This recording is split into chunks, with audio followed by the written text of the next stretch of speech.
อ้าวพี่น้องเลยบรรยากาศช่วงแรงๆอยู่ห้องหมดห้องหมอหนังเนาะกุ้งแม่ปนิ้วแซ่บหอมมื่อนี้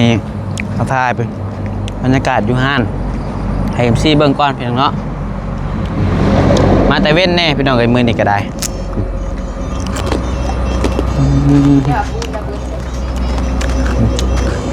เราไม่หิวเหรอกินนี่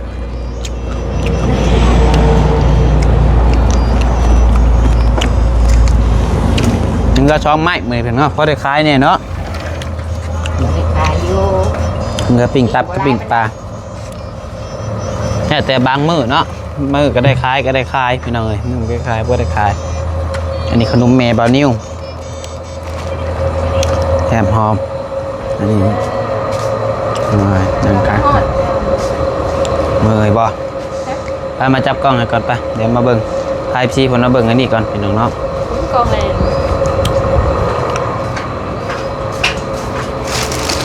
กินบ่นิ่มลืมมาเมื่อบ่นี่โอ้ขายพี่น้องเนาะขายน้ำกินน้ำอีกก็ได้ว่าอะไรกำไรไปได้10,000กำไรมาพี่หน่อยเปิดน้ำใส่ตีนนี่ป่ะเนาะเปิดเวฟมาคือตีนน้ำมาใส่คือพอน้ำปลาไส้นี่คือสลิงแล้วนี่ถักได้ขี่ลุยนี่บริญาตมันเป็นตีนน้ำเดี๋ยวพี่น้องตีนสปอร์ตลุยหดเท้าในใส่หดตะขี่มา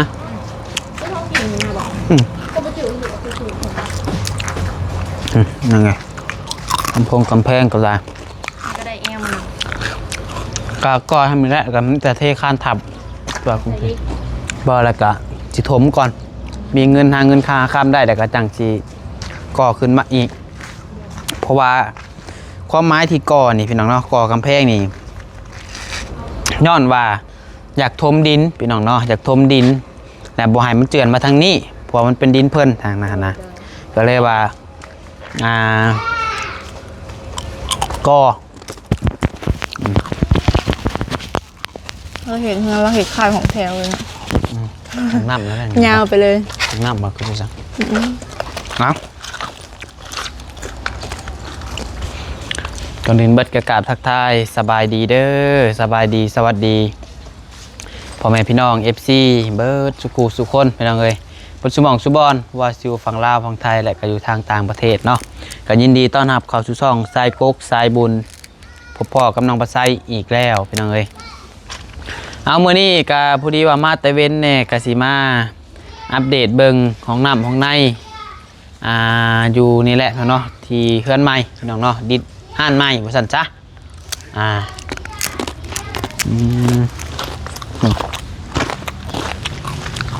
มาเบิ่งกันทางพ่อเพิ่นเฮ็ดผู้เดียวพี่น้องเอ้ยจะเพิ่นเฮ็ดขั้นตอนใดแล้ว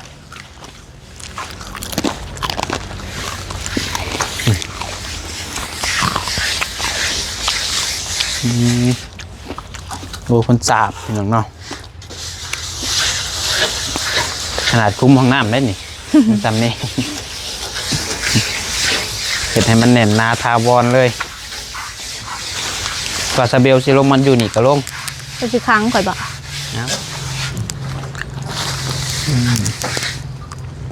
สาบแล้วเห็ดพาบ่มันนี่พอ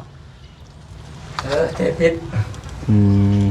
เทปิดแบบคอมโบซางเลยอะไรพี่น้องเลยคล้ายแบบนั้นเลยพอได้ง่ายได้พี่น้องเลยเพื่อสิได้สำนีนี่ก็เบิดเงินเป็นทอได้ล้านพี่น้องเลย4-5 ล้านถูกป่ะมันสิบกลัวขาซื้อดินจีซื้อกันยัง2-3 ล้านเลยพี่น้องเนาะแต่ว่าก็เรือซื้อดินจีเรือก่อกำแพงน้ำได้สำนั่นแหละพอดีคุ้มนะว่ายังไงกันเพิ่นสั่งมา 2,000 ก้อน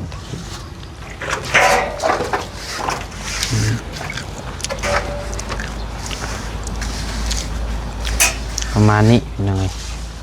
กำลังโบกคุมน้ำนี่มัน ครับ เนื้อย่างไปเอาคุกอะไรคุกเปล่าเลยมาตักน้ำกินไป ขุบเปล่าจะเอามาไหนไป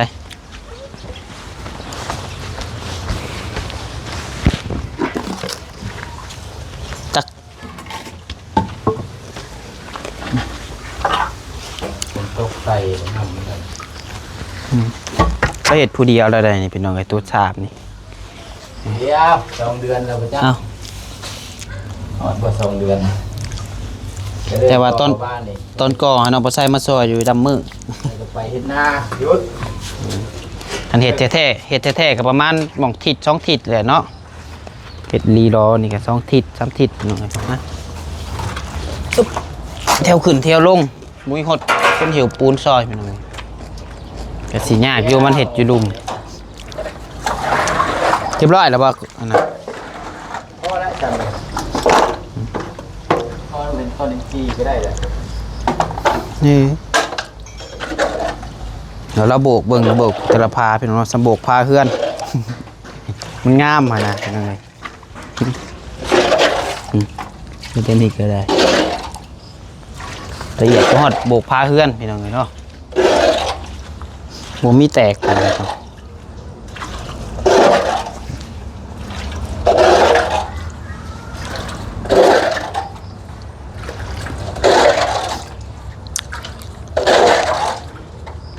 เด็ก2 เมตรปลายไปเบิ่งมาเบิ่งทางนี้ก่อนพันนี้ฮะอาซาเบลปุ๊บ โอ้น้ำลายอยู่เด้นะ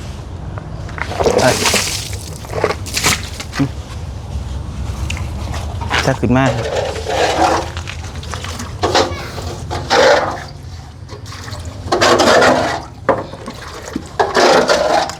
ปะเลยบ่ได้บ่ยามันเต็มใบ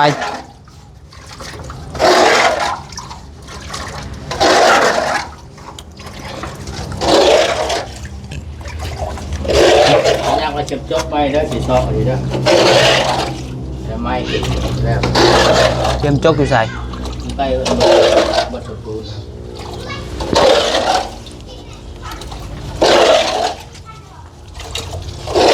2 เมตรบ่นี่พอ2 เมตรปลายบ่ มาหอด ฮอด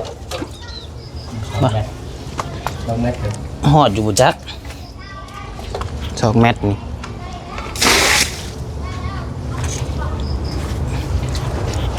ไปเดี๋ยวเราจกก่อนพี่น้องถ่ายที่กันได้อึ๊บอึ๊บ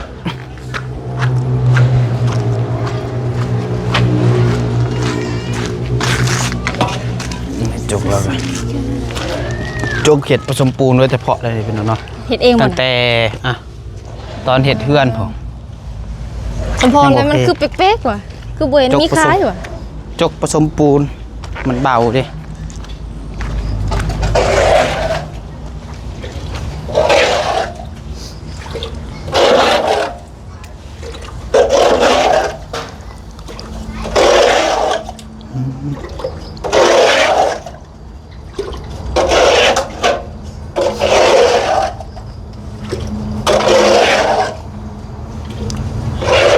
ทำมายังห่อนอยู่มันเอา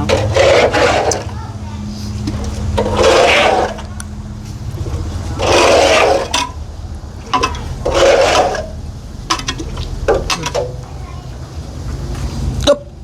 พอแล้วพอให้จะขู่บ่ลงไป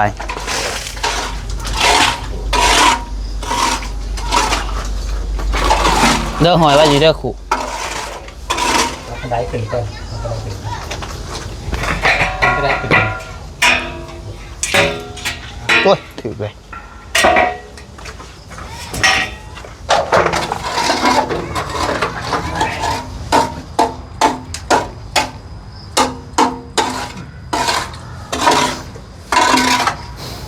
บ่ง่ายพี่น้องเลยเฉพาะเห็ดของน้ำนี่ก็ยังโว้ยเป็นเท่าไรหมื่นพี่น้องเนาะจากสิเบิดจากหมื่นจังสิได้ถ่ายใส่พี่น้องเลย อันนี้ได้น่ะถ่ายคุ้มมือเสือเนาะยก มันบ่ได้ก่อโต แมนทุกมือนี่ป้ยปูนกระสอบละแสนบล็อกกับก้อนละ5,000พี่น้องเลยยอมแล ไปซื้อน้ำโรงงานเพิ่นยังบ่ให้ราคานี่เพิ่นยังบ่ลดราคา อุปกรณ์แพงพี่น้องเลยถามว่า ถ้าว่าพอเฮ็ดเองได้บ่ได้เรื่องเฮ็ดเองนี่ถ้าหากว่ามีเงินซื้ออุปกรณ์พี่น้องแล้วก็ขอเฮ็ดไปมื้อละเล็กละน้อยบางเทื่อน้องปัดไซบ่ได้ไปเวียกก็มาซอยลาวพี่น้องเอ้ย ก็สิได้เนาะ แต่เพิ่น บ่แม่นง่าย เล็งจะเฮ็ดห้องน้ำเพราะว่ามันตัวนั่นหามันเก่าแห้งแล้วก็มันยากนี่พี่น้องเอ้ย ทับถิ่มเนาะตัวเก่า ก็สิได้ทับ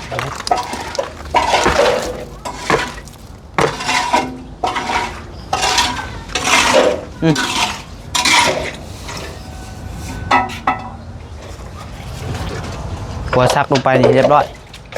ยังพี่น้องเอ้ย ยัง ยังแต่สื่อ ไปซื้อ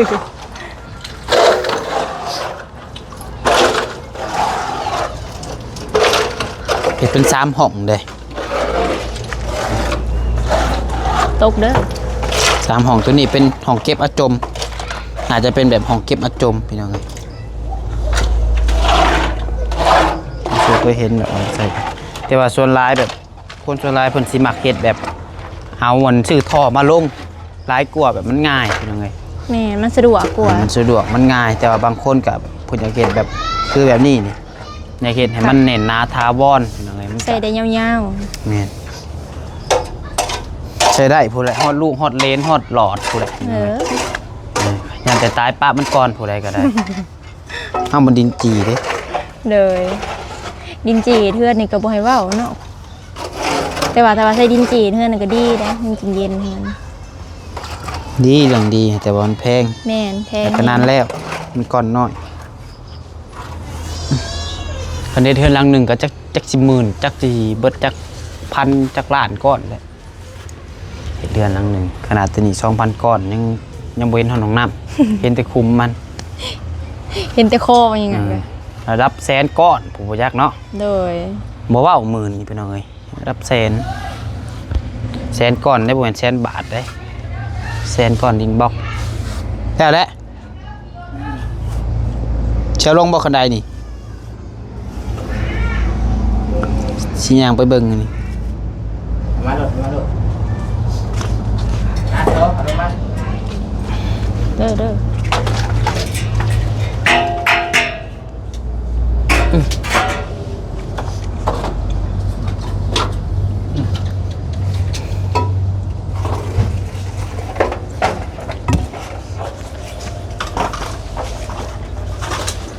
กินมาเลยบ่ไปพี่น้องเอ้ยมึงทางพี่ก่อนโอ้ยอันนี้ก็น่าจะทมด้วยแหละพี่น้องเอ้ยเพราะว่ามันทับบ่ได้เลย แน่นบ่ เพราะว่า FC ได้เพิ่นแนะนำมาทีแรกให้พี่น้องเนาะแม่น้องปัดไส้คือบ่ได้ฮู้ดอกว่าสมมุติว่าทีแรกว่าสิทมทับบ่เลยทุบแล้วก็ทมเลย แต่ว่ามัน FC เพิ่นว่าให้ค้นออกไปถิ่มก่อนยามมันบ่แจบพี่น้องเอ้ย แม่น ก็เล เลย ย ปรึกษากัน อันนี้ก็น่าได้ทุบเบิดแหละนี่ก็ อุ๊ย ในม่างได้ทุบเบิดตัวนี้ เปิดแผ่นเลยก็ได้เปิดแผ่นเมืองของน้ำกับมันเก่าแห้งไปหน่อยเอาเข้าไปเลยของน้ำมันหลายปีเลยก็บีจางอ่างมันชูเวลาเอาเข่าเขาเนี่ยพี่น้องเลยน้ำมันเด็ก ขาแบบเก่าแฮง นี่เริ่มทุบไปทีละน้อย ประมาณนี้ อัน ก็ทุ หั บ ว แล้ว นี่ก็ทุบออกแม่นบ่ หัวนี่ก็จะได้ทุบคือกันนั่นแหละหัวนี่ก็เพราะว่าเป็นทางเข่าเด้ อืม ต้นเหตุทางเข่าทางนี้ครับทางเข่าเฮือนครับนั่งมือก่อนว่าน้ำใส่น้ำประปาพี่น้องเลยน้ำ เพิ่นให้น้ำป้าบ่ เงี้ยคันจะสิได้เจาะไม้แล้วคันย่านน้ำประปาเข้ามา เฮ็ดเจ้าเฮ็ดน้ำได้อยู่แล้วเพอน้ำป้ากับบาดมาบาดบ่อนะพี่น้องเอ้ย แห้งอยู่เหลืองแห้ง แห้งกว่าอยู่เฮือนบ่ ซ้ำๆกัน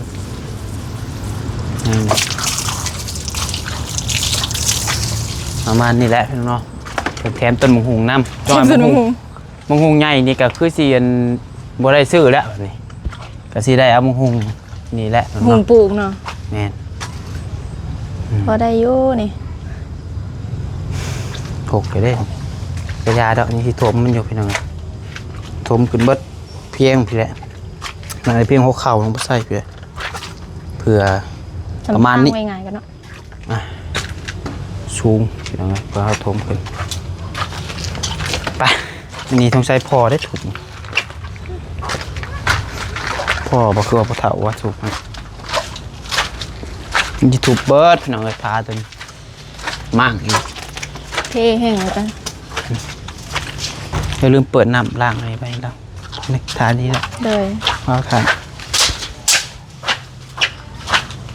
เอาไปใส่คุณไปเอาเนาะ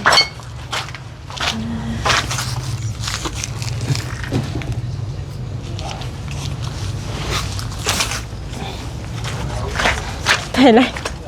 ถ่ายมาทันครับเดี๋ยวโทรเนาะข้างล่าง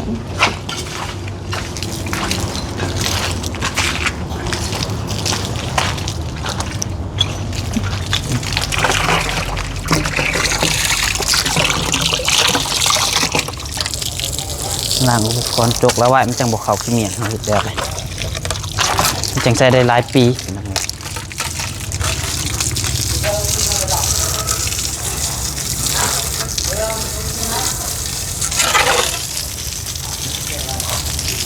กะโหลได้เป็นพืชในพืชนี่ พื้นกะโลน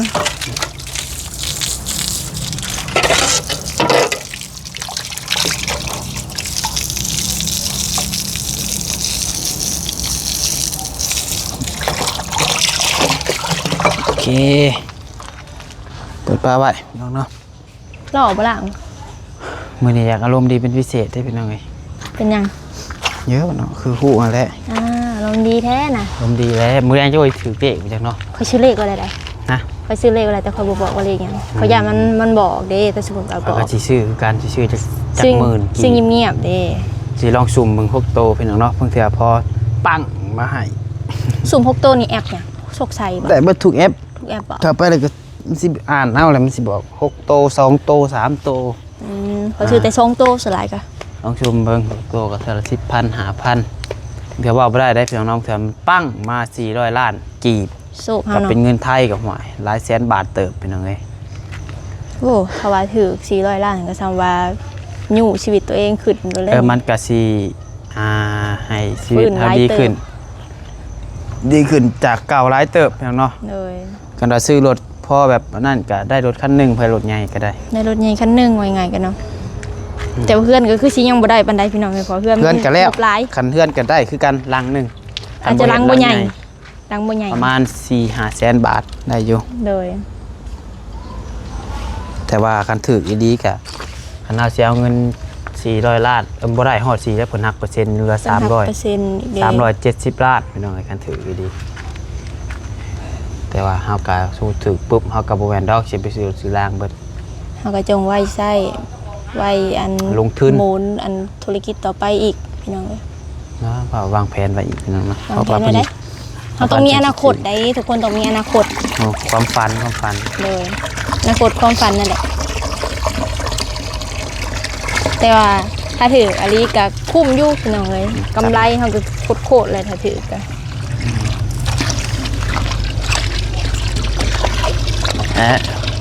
กันถมดินได้ถมดินนั่นกินใช่เนาะปีนี้ เล เด้อย เห็นมาโอเคเฮ้ยจะชีถือข่อยเพื่อนพอชีมันถือข่อย ถือนี่ใส่ เพื่อน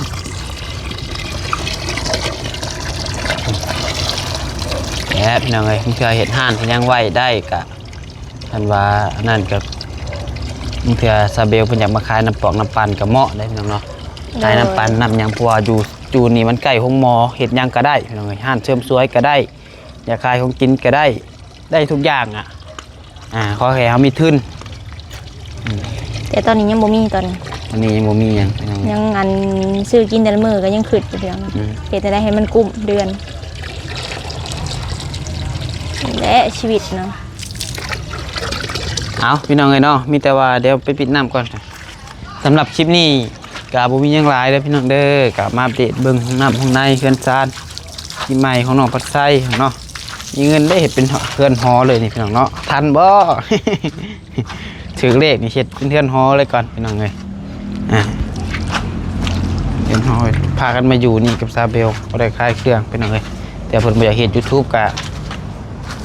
ให้เพิ่นอยู่ห้าน ขายเลขขายนั่นขายนี่มันก็เหมาะพี่น้องขายได้ทุกอย่างอ่ะ